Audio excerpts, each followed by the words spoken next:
美国行政当局及国会要员，包括副总统彭斯、国务卿蓬佩奥、联合国大使黑利及参议员卢比奥，分别对新疆维吾尔穆斯林的状况表示关切。副总统彭斯表示，中共政府将数百万维吾尔人关押在所谓收容中心进行再教育，是试图让人们失去宗教和文化的归属。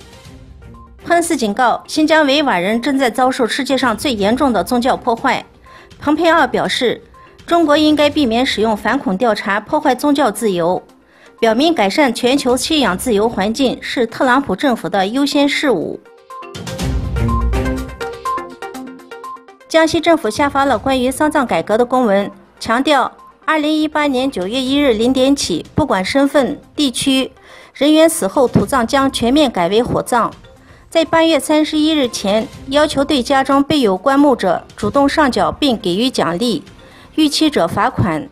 于是，江西本地的官员开始抢老百姓家中的棺材。江西益阳就有死后下葬，又被政府挖出来强行火化。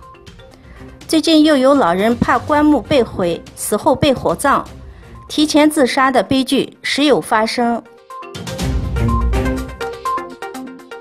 据报道，乌兹别克斯坦国际刑警组织国家中心局局长卢斯坦姆在采访中表示，有229名乌兹别克斯坦公民被列入国际刑警组织名单，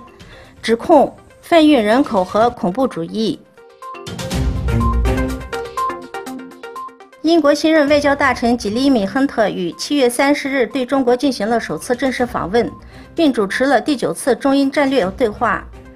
中英战略对话是两国在外交与安全领域进行双边磋商的重要平台。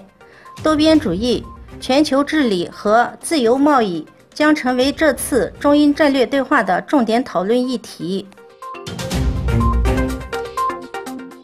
随着澳美开始携手推动自由贸易，中共经济下行压力也越来越大。受此影响，人民币汇率跌破7已成为大概率事件。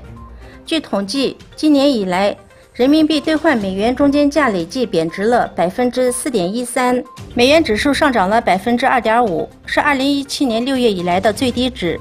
人民币快速贬值让境内资金外流压力大增，中共政府外汇管理局加大了对资金外流渠道的封堵。